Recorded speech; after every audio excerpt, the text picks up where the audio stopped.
Welcome to the mod manual. Today I'll show you how to build the most efficient, fastest, zero waste sugarcane farm in vanilla Minecraft 1.20.1. Maximize your crops, save time, and get results. Let's jump in.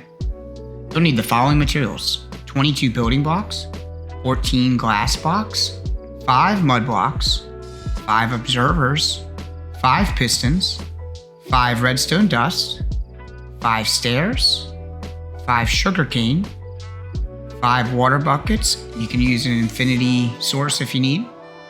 3 rails, 2 powered rails, 1 chest, 1 hopper, and 1 mine cart with a hopper. Once you get those in order, we'll get started on the build. Alright, step 1. Find a flat area with few obstacles to make construction easier and more efficient. Step 2. Make mud. Take water bottles and apply them to dirt blocks, and it'll make mud blocks. Mud blocks are important because items can slide into them. They're not full blocks and they can be pulled out from underneath. So the first thing we're going to do is we're going to make our collection system. I'm going to start by placing 2 L's on their side, leaving a space in the middle between them, putting a lever on the highest point on each side, and then a hopper going into a chest. Next, we'll put powered rails on each end on the inside, and we'll put rails on top of the hopper and beside each powered rail. Then we're going to hop up and we're going to put mud all the way across. You can place them right on top of the rails and it'll place them on the block above. I use the scaffolding to build up, and then I'm going to place down the stairs and make a trough for the water. Pay attention to where I click and what angle I stand from to put down the stairs. Then I'm going to use my water and I'm going to fill it up. You really only need 2, but I had 5 water buckets, 2 to make an infinite water source. Awesome.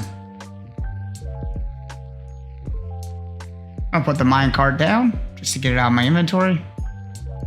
Then pick up my scaffolding. Alright, let's move on to the next step. I'm going to use the scaffolding to build up, and I'm going to make containment so that when the sugarcane drops, it falls straight onto the mud and then it gets picked up on the bottom by the minecart, because mud are not full slabs, so items slide into them.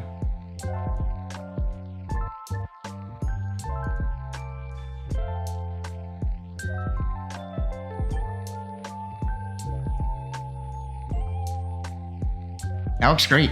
Let's move on to setting the redstone. Let's build back up.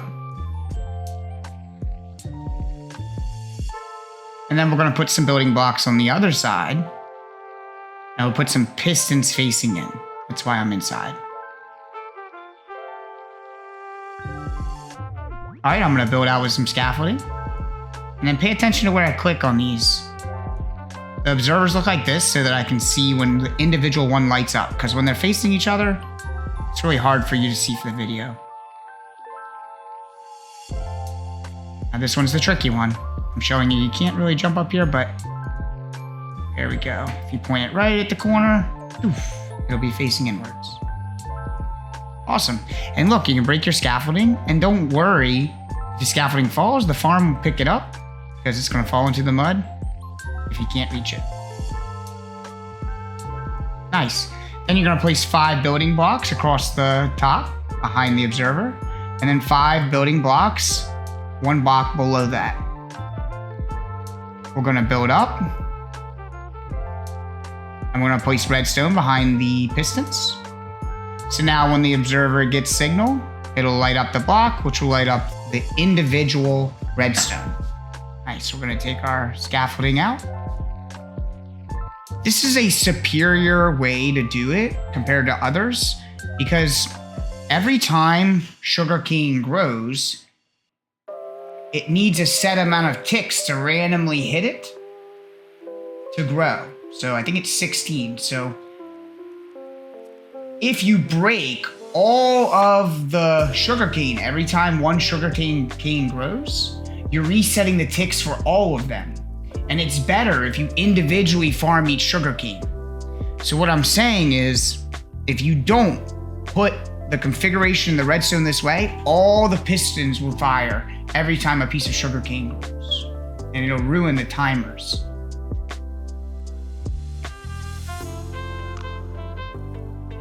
In the bottom left, you can see the most common farm, and you can see that every time one grows, the piston fires for all of them. Our farm requires 5 more blocks and yields about 50% more product. Make sure you take pride in your work. Even if you don't feel like you're a good builder or you can make things look pretty, be considerate of the people around you and how they might care about what their buildings look like. So if you make ugly farms and you put them all over the place, you're just not being very considerate of your friends. And if you're playing alone, respect yourself and make it look good. There's an alternative option where instead of using a minecart system, which is I think a little bit easier to scale, we can use 5 hoppers, force one in the middle or actually anywhere in the system into the chest, and then have the other hoppers go into it and it'll pull from the bottom. Congratulations, you have finished. Make sure you get all the scaffolding out of the chest, and keep in mind when we use the minecart system, just like I said, everything is really scalable.